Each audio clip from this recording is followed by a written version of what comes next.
সঞ্চিতাকে সব কথা মনে করাতে অদ্ভুত কাণ্ড করলো কথা। সম্পূর্ণ জানতে দেখতে থাকো। গল্পে শুরুতেই দেখা যায় সবাই মিলে তো গুড়ালে যাবে বলে ঠিক করেছিল, বাসে উঠে পড়েছে। এরপর সবাই অনেক মজা করতে করতে গুড়ালের পথে রওনা দেয়। আর তখনই কর্তা দাদু ঠিক করে যে একটা গান বাজনা হবে, কিন্তু ভক্তিমূলক গান। এরপর সবাই মিলে একটা গান শুরু করেছে আর সবাই সেই গানটা নিজের গলায় গাইতে শুরু করে। এরপর হই হুল্লোড় চলতে থাকে, রাস্তায় নেমে অনেক নাচ গানও হয়।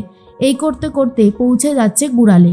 সেখানে সবাই মিলে চলে যাওয়ার পরে পুরো বাড়িটা ঘুরে ঘুরে দেখতে থাকে আর বলে সত্যি এই বাড়িটা অনেক সুন্দর। অগ্নি বলে খুব কম সময়ের মধ্যেই এই বাড়িটাকে আবারও নতুন করার সুযোগ পেয়েছি, জানি না কতটা করতে পেরেছি। গিরিধারীর বউ বলে কর্তামশাই আপনারা যে এসেছেন আমার খুব ভালো লাগছে, জানেন কত বছর পর এই বাড়িতে আপনারা আসলেন। আপনি যেভাবে আমার খেয়াল রেখেছেন, সত্যি এই সময় সময় টাকা পয়সা পাঠিয়ে দেওয়া, ওষুধ পাঠিয়ে দেওয়া, আপনার জন্যই হয়তো বেঁচে আছি। তখনই কথা পাচকমশাইকে বলে দেখেছেন তো পাচকমশাই, কর্তা দাদু তার কর্মচারীদের কত খেয়াল রাখে। তখন অগ্নি বলে এই চুপ কর, আমিও আমার স্টাফদের ভালোই খেয়াল রাখি, তাই তোকে আর এসব নিয়ে অন্তত ভাবতে হবে না, বুঝেছিস।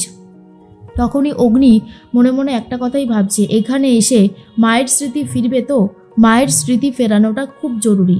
সবাই তো অনেক কথা বলতে থাকে, গিরিধারীর বউ কাউকেই সেভাবে চিনতে পারছে না। এরপর সবার সাথে আলাপ করিয়ে দেয়। তখনই কর্তা দিদা বলে সবার সাথে তো আলাপ করিয়ে দিলে, এরপর কথামার সাথে আমি আলাপ করিয়ে দিচ্ছি।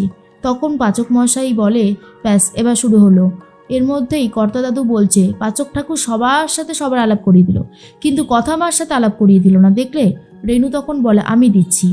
এরপর আলাপ করিয়ে দেয়। কথা মাকে দেখে তো খুব পছন্দ হয়ে যায় গিরিধারীর বউর, আর বলে তুমি খুব ভালো। এর মধ্যে আক্কিও চলে এসেছে, সবাই অনেক গল্প আড্ডা করতে থাকে।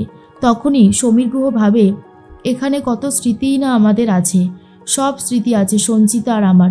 আচ্ছা সঞ্চিতার কি এইসব স্মৃতিগুলো মনে পড়ে না? কত বছর তো হয়ে গেল, এগুলো যদি মনে পড়ে যেত কত ভালো হতো। ওদিকে চিত্রা ভাবে একবার যদি সঞ্চিতার সব কথা মনে পড়ে যায় তাহলে অনেক বড় একটা বাধা আসবে আমার জীবনে। জানি না আমি কি করে সেই বাধাটাকে কাটাবো, তবে সঞ্চিতার স্মৃতি ফিরতে দেওয়া যাবে না। এরপরেই তখন গিরিধারীর স্ত্রী বলতে থাকে এখানে অনেক রকমের সব কিছু হয়, পিঠেপুলি উৎসব হয়।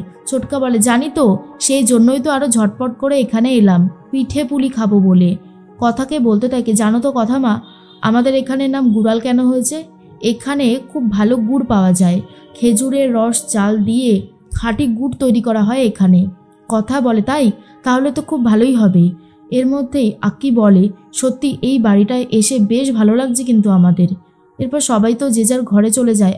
তখনই অগ্নি বলে এই ঘরটা আমাদের ছেলেদের, জানি খুব কম সময় রেডি করেছি, তবে আশা করি সব ঠিকঠাকই করেছি, কি বল? তখনই আক্কি বলে হ্যাঁ ঘরটা ভালোই হয়েছে। এর মধ্যেই সবাই কথা বলতে থাকে। তখনই কথা এসে বলে এখানে কিন্তু অনেক দেখার জিনিসও আছে। ছোটকা বলে হ্যাঁ, আচ্ছা আমরা যদি কাল সকাল সকালে বেরিয়ে খেজুরের রস জাল দেওয়া দেখি, গুড় তৈরি করা দেখি, তাহলে কেমন হবে? তখনই অগ্নি বলে হ্যাঁ এটা তো খুব ভালো হবে। এর মধ্যে কথা বলে কিন্তু উঠতে হবে ভোর 4টের সময়, পারবে তো তোমরা উঠতে? আর এটা শোনার পর অগ্নি রীতিমতো অবাক হয়ে যায় আর বলে সে কি, ভোর 4টের সময়? এরপর সবাই বলে এত ভোরবেলায় উঠবো কি করে? কথা বলে উঠতে চাইলে উঠতে পারবে, সবাই ঠিক করে উঠবে। এদিকে গিরিধারীর বউয়ের কাছ থেকে সমস্ত নিয়মকানুনগুলো শুনছিল কথা। রাধা মাধবকে প্রথমে পিঠে পুলি খাইয়ে তারপরে অনুষ্ঠান শুরু হবে। এর মধ্যেই গিরিধারীর বউ বলছিল যে গুহ পরিবারের বড় বউ আর বড় ছেলে এই কাজটা করে। তখনই সঞ্চিতার দিকে তাকাচ্ছিল, কিন্তু কর্তা দাদু বলে এবারে কথা মা আর অগ্নিব সেটা করবে। অগ্নিব তো করতে চাইছিলই না। কথা তখন বলে আমি জানি পাচক মশাই আপনি এসব করতে চান না, আপনার এসব করতে ভালো লাগে না, কিন্তু মায়ের স্মৃতি ফেরাতে গেলে এই জিনিসগুলো তো করতেই হবে, তাই না? মিহির চিত্রাকে বলতে থাকে দেখো চিত্রা, তুমি এখানে আর কোনো গন্ডগোল করো না, যা হচ্ছে সেটা দেখতে থাকো। কিন্তু চিত্রা ভাবে আমি যদি নাক না গলাই তাহলে সঞ্চিতার যে স্মৃতি ফিরবে সেটা কি হবে? তাহলে তো আমার অবস্থা খারাপ হয়ে যাবে, আমি তো নিজের অবস্থা খারাপ হতে দিতে পারি না। ওর অন্যদিকে কথা ভাবে মেজমা ঠিক কী করেছিল সেদিন, আমাকে সবটা জানতে হবে, প্রমাণ সমেত আমি সবার সামনে সত্যিটা আনবো, প্রমাণ করে দেব যে মা কখনো কোনো অন্যায় করেনি। মেজমা মাকে ইচ্ছে করে ফাঁসিয়েছে, আর এই সবটা যতদিন না প্রমাণ করতে পারছি ততদিন যেন আমি কোনোভাবেই শান্তি পাচ্ছি না। এরপর অনুষ্ঠান শুরু হয়। কথা আর অগ্নি দুজন মিলেই অনুষ্ঠান শুরু করছে, যা দেখার পরে সঞ্চিতার আগের অনেক পুরনো কথা মনে পড়তে থাকে।